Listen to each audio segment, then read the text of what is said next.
what I'd like to do is to start with my origin. You know, my grandparents, because to me, I want to show the world what an Indian can do, coming from prisoners of war and going through the hardships they had in the Crow Creek and working for governors of South Dakota and the tribes of Standing Rock and all of it. That, I think, needs to be told. I agree. So where do we start? Well, I think you just start where you grew up on the Crow Creek Reservation. You could say a little bit about your father, grandfather. You could start out just kind of briefly with Minnesota, prisoners of war. Well, I'd like to start by saying something in Dakota. Please do, say a prayer. Mitakiapi, Sante washana pichiuzapi, Opteria na wongada kapikta, Anach taya anach uptapo, then I won't spare headshot. I said, let's talk for a moment.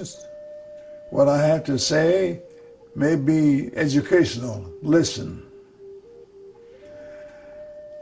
I want to start by talking about my great-grandparents. They were prisoners of war in Minnesota in 1862. That is because of the Dakota Sioux uprising in Minnesota at that time. I want to just cover these briefly. And the uprising was caused because the government started to rig on its treaty promises to provide them with income and food and stuff like that to the people. Now, you know, my ancestors living in Minnesota, that is a plush state. They lived along the Minnesota and Mississippi and its tributaries, and all of those are plush communities. And but anyway, the uprising is historic, but it's history, and we got to keep it at that. But what I want to say is that my grandparents were incarcerated at Fort Snelling. I have a listing of all of my ancestors. The lady at Minneapolis, the St. Paul, gave me a whole listing. It don't mean a thing because I can't identify them all, you know. Right. But not to make a long story short, the governor of Minnesota, I think the governor's name was Ramsey at that time, he wanted all Indians out of the state of Minnesota. And of course, you introduced me to a man from Canada. What's his name? But anyway, they incarcerated in 1862 in very unsanitary conditions, and so then the governor realized we got to do something with these people. So they planned to get them to South Dakota, and so in 1863 they got I think it was 1,300 of my ancestors. My grandfather, Sinkpay, and Pawakudia. Sinkpay is muskrat. Pawakudia means bowhead. And our leader was Wanagiska, white ghost. They were on. There was 1,300 in the group. Put on barges and they drifted down the Mississippi River to St. Louis. They changed those barges and then they came up the Missouri to Crow Creek. and they were all dumped at the mouth of Wolf Creek and Crow Creek. I'm going to make reference here to World War II. The Japanese were incarcerated. They're impounded. Their homes were taken, businesses and everything else. But the difference is those prisoners of war had good barracks, kitchens, everything. My people were dumped just on bare ground, and that was hard. And so but they withstood it. And there's the Missouri provided a big island there. I can't remember, I call it De Sartell's Island. And I was born, there's a pointed bank there at the mouth of Wolf Creek. I was born about 100 yards northwest of that point. And that was at that time there was no doctors, no hospitals, no nurses. I was delivered by a midwife. But those Indian ladies were good. And to make a long story short, I was the smallest baby born in my family. And I'm still here. It's amazing. And but life was hard, and that's why I always tell people, I know what hardship is. You know, at that time, things were hard to get. Shoes, you had leather soles, but the leather wears out. And so when they wear out, of course, you got to put something in there and be careful you step on cactus or something. So you either put a cardboard in or a piece of leather, something. And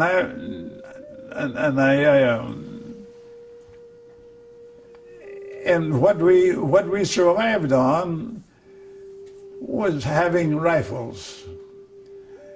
And the smallest gun, the biggest gun I knew was 22, and that's a single shot 22.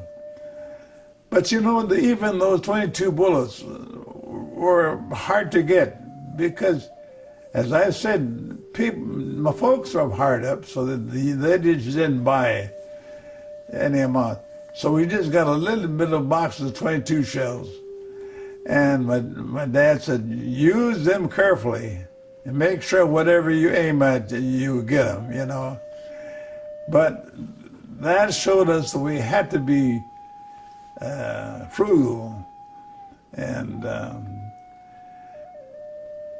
but when I grew up there, my father and my mother were good providers. Sure, it was hard. At that time, there was no electric lights, no forced air furnace, no indoor bathrooms, and no running water, and there was no doctors and no clinics. And the Army didn't permit them to hunt. But the man that I tell the people at Crow Creek to respect and remember is John P. Williamson. John P. Williamson was the first white boy born in Minnesota. And he grew up playing with the Indian kids and everything else. So he learned the language as well as any Indian child. And that man was the interpreter for these prisoners, the 1,300. You know, of the 1,300 who made this trip to Crow Creek, 300 died. And right in those hills, above that pointed back, and then there's graves. And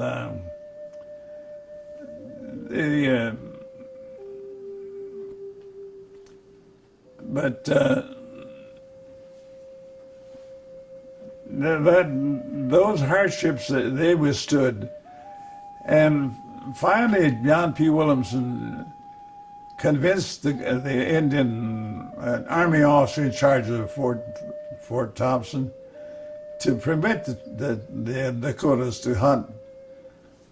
So finally he told Williamson, if you go with them and bring them back, I'll grant it. So John P. Williamson.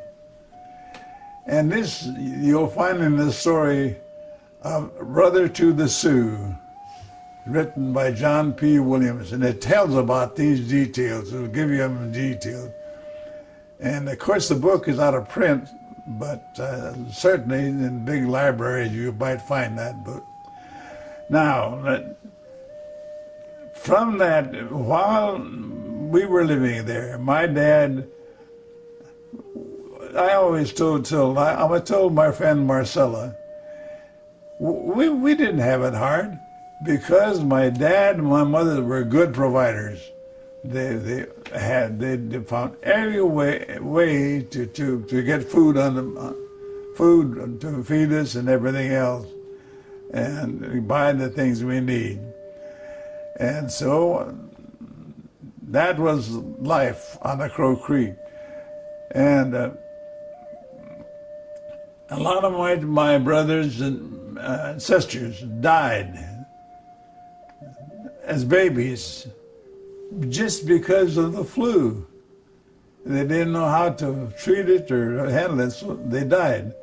So you remember, Lyle, at the cemetery at St. John Episcopal Cemetery? Mm-hmm. My brothers and sisters were all buried there. Nope. It took a lot of bucks to put the grave markers there. You put monuments, but I did it. And that funeral company, I can't remember the company, said that was the biggest number of grave markers delivered at one spot at one time. Yeah. And it cost me money, but it gives me the memory and pleasure to know that I remember my loved ones. Yes. There you'll find all of my family, my grandfather, grandmother, my father, my mother, brothers, my sisters, all are buried at St. John's Episcopal Cemetery. And so, but now beside that, there was no schools.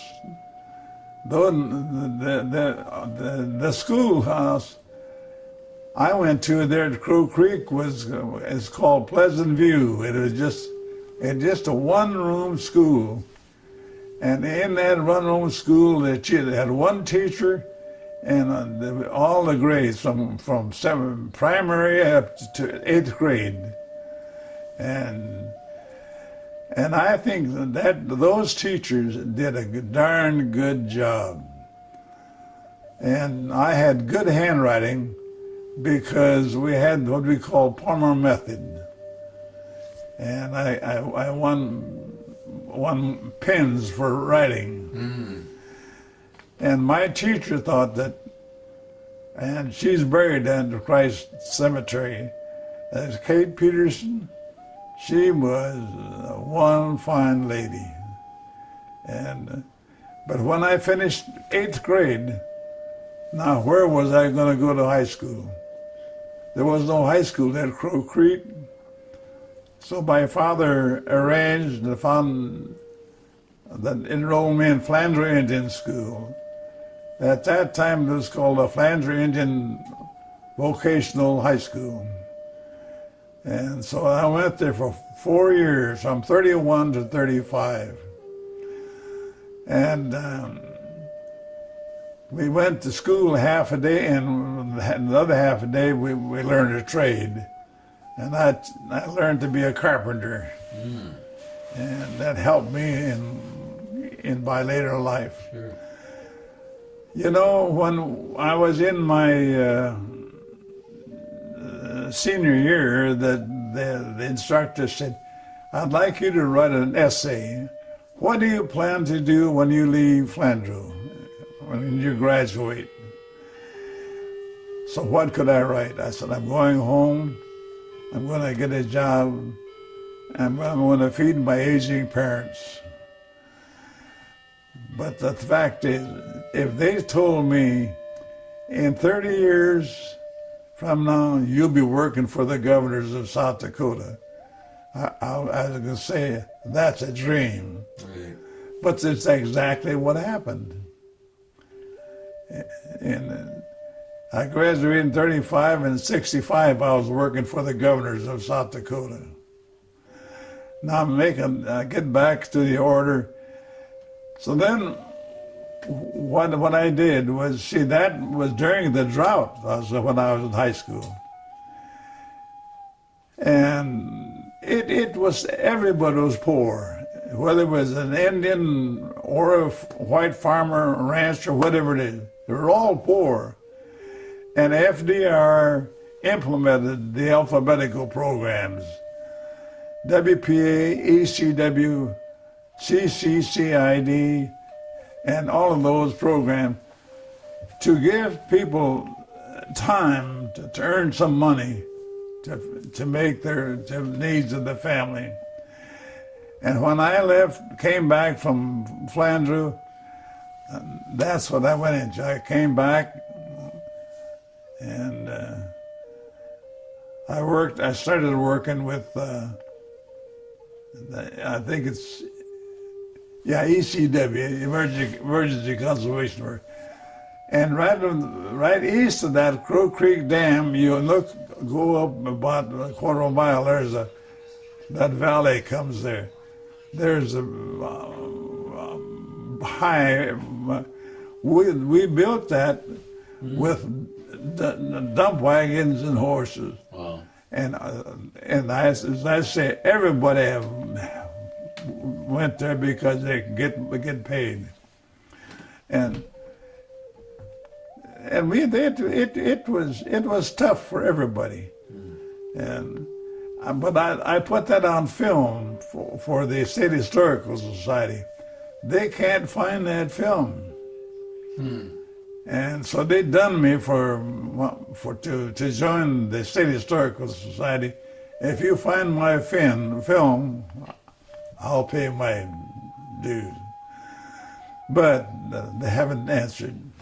But anyway, after that, the alphabetical programs, you know, when I got done, we didn't get paid much to work on those programs. But when we get done, I sign my check and give it to my father and tell him, you go and get us what we need. And Dad would do that. And it was hard because it's not like this. And the only place we had was Chamberlain. So he'd go by team and wagon down there and get whatever we need. And we made that. And in my telling about this alphabetical program, I drove a 4-horse team. You must remember, I'm just a big kid is all, you know. And I took care of 4 horses. I slept in a small wall tent. And talking about inner spring mattresses, all I had to lay on was some quilts folded, and that was my bed in there. And I took care of those 4 horses, harnessed them up, and hooked them onto dump wagons. And at that time they started making the big equipment, but those big equipment for things were to move dirt.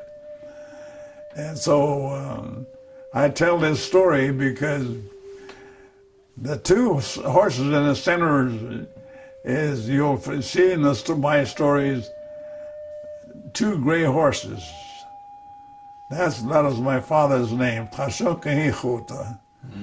And those were good, gentle horses and never abused. We tried to feed them the best way we could. So when the outside horses, I bought those with my Sioux benefit when I was 18. And so, but they were kind of green broke, so So when I put that team dump wagon under the elevator, and the first dirt to hit the box, the horses took off. I'm telling you, I had this. It was like a rodeo. I went, and I kept it up till the horses got used to it. And this, you had to hold them against closer to the machine so they could fill the wagon with dirt. And that dam is still there. If anybody would ever, it's called the Knipling Dam. It's east of Fort Thompson. Oh. And it's about maybe 4 or 5 miles east. Yeah, about 5 miles. And I understand it's still there. So you built it pretty well. What? You built it pretty well. Yeah, it's called the Knipling Dam. And the guy that ranched there, his name was Frank Knipling. And Frank Knipling, of course, was one of the bosses of these alphabetical programs. But when those got done, the Indian agent told us, you young guys, if you want jobs at this agency, you're going to have to go to the Civilian Conservation Corps camp. So we agreed. And there was all of us young fellows. We went into this CCC camp, Civilian Conservation Corps camp. And I was sent to a Farm Island. That was a Civilian Conservation Corps camp. And that was in 1937. And my training was the carpentry in Flandreau. So I went with the carpentry program, and I helped build the Isaac Walt League building on Farm Island. That was a beautiful building, and it's made of pines, had 3 fireplaces, and the rafters were pine, round pines, and those bird mouth cuts. I guess I had the nerves, so I sit on top there, and I was the one that made those bird mouth cuts. Wow. And I've got pictures of those, and if the Isaac Walt League building would like, they could research. They'll verify what I said. And but then after that, why, I went back to Crow Creek. Then I got a job at the agency. And it is in maintenance, and helped with Fort Thompson was a kind of a flourishing community. It was the Indian agency facilities that were there. There was a hospital, there was a high school, there was a grade school, and there was a big Episcopal center there. And it was just a flourishing community. And the reason for that is the government workers housed there. There's they call them the square kids. There's a kind of a square where they had, and that was fenced in so they protect them. And it really flourished. And now going over these years, and then along come the war, World War II. And by that time I was working at the hospital. I'm a jack of all trades. I managed the furnace. I was a janitor. I even helped in operations. No training. The doctor told me exactly what to do, and that's what I did. But then come the war, so then we were drafted. But in the meantime, I lost my father when I was in the hospital. That was a low blow. I thought that was the end of the world for me.